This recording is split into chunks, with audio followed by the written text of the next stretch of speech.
Oi, Maria, bom dia. Bom dia.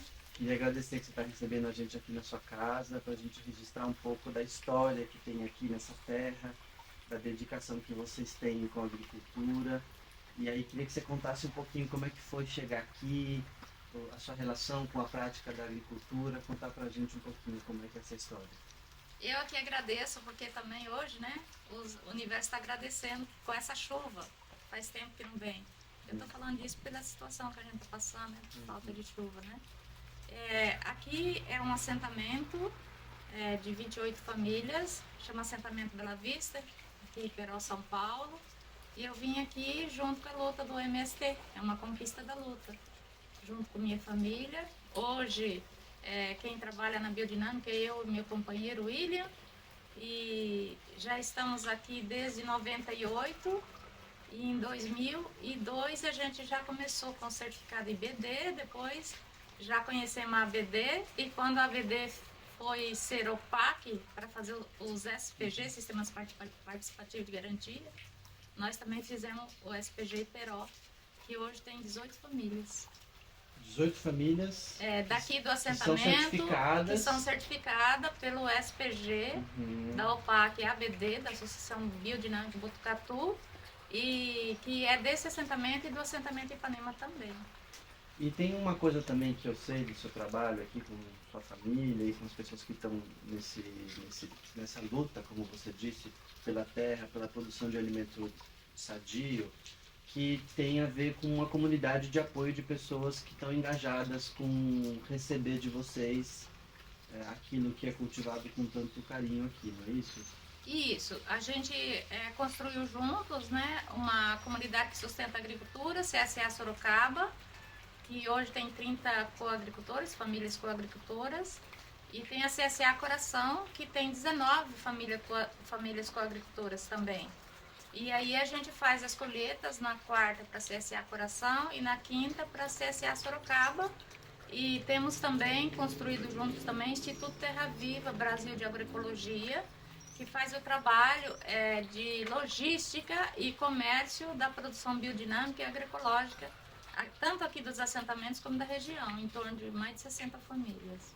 Muito bonita essa história. E aí, queria que você também comentasse pra gente como é que você chegou, claro, no MST e na busca pelo direito e acesso à terra para a produção de alimento digno. A agroecologia como visão, o trabalho de integração com produtos orgânicos, como é que isso toca você e qual que é a importância disso no mundo? Assim, como é que você vê isso? Eu vivi na agricultura até os 18 anos, com meu pai e minha mãe. E a minha mãe também era muito agricultora, né? Ela influenciou muito nos saberes com ela. Meu pai também na agricultura maior, né? Que eram as grandes roças. Então eu venho dessa trajetória, fui para o meio urbano, para a cidade, trabalhei empregada, acho que uns 8 a 10 anos, e depois eu fui junto na luta pela terra. Quando eu vou na luta pela terra, eu já vou na compreensão que é daquilo que a gente tinha, que sempre minha mãe falava, a terra é mãe, né? Tem que cuidar da mãe, a terra é mãe, né? Então isso me impregnou muito. Mas daí, depois eu fui descobrir que não é só minha mãe que falava aquilo. Porque teve um tempo na vida que parecia que eu fiquei assim, desconhecendo as reações do mundo, que parecia que era só minha mãe que falava isso. E depois a gente encontrou com vários pares por aí no mundo que não é só minha mãe que falava isso, né? E isso foi muito bonito, me fortaleceu. E aí eu vim para a agricultura também, né? Nessa propositura de que onde eu tivesse liberdade e domínio do pedaço de terra, nesse lugar não ia entrar veneno, né? E que a gente ia fazer um cultivo de vidas nesse encontro, né?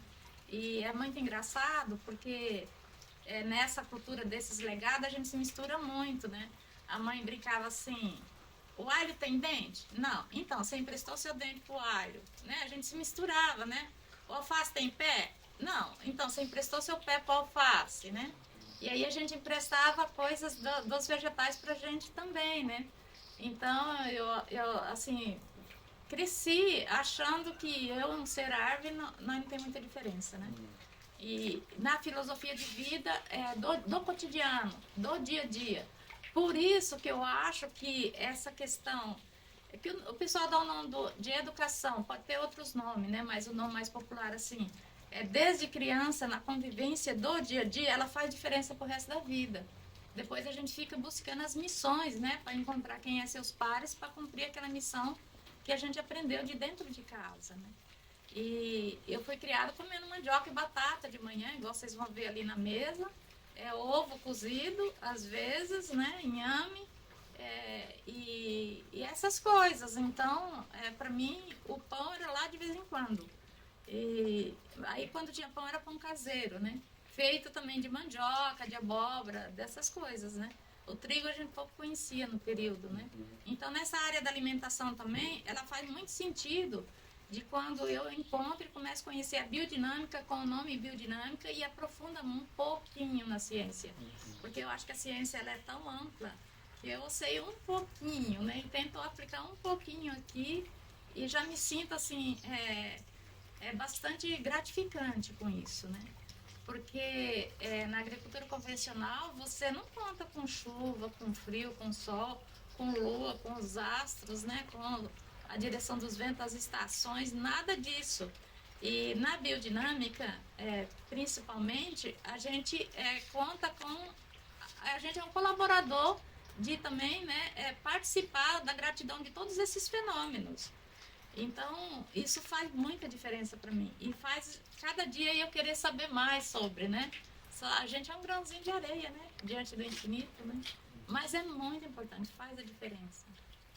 Muito bom ouvir você e eu te conheço já há algum tempo e sei dessa resistência, desse compromisso, desse engajamento de semear um alimento que tem uma visão, um valor, que tem uma relação com a natureza de respeito.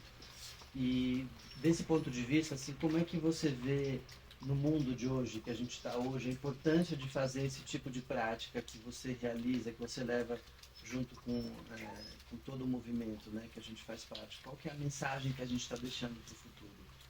Já diz, né, um grande conhecedor, para nós um grande clássico, né, que a gente é o que come, né, que o alimento seja nosso remédio. No contexto atual, eu vejo que os alimentos produzidos para a grande população, ele não é o remédio, né? Ele é a doença.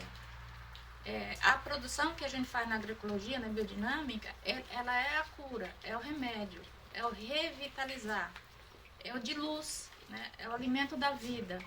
Enquanto o alimento da monocultura é o alimento da morte. Por quê? Porque foi feito com métodos e manejos de morte, né? De manejo de aplicar veneno para matar os insetos, né? Que isso também dificulta na relação com a fauna e flora, né? Mata as abelhas, os pássaros.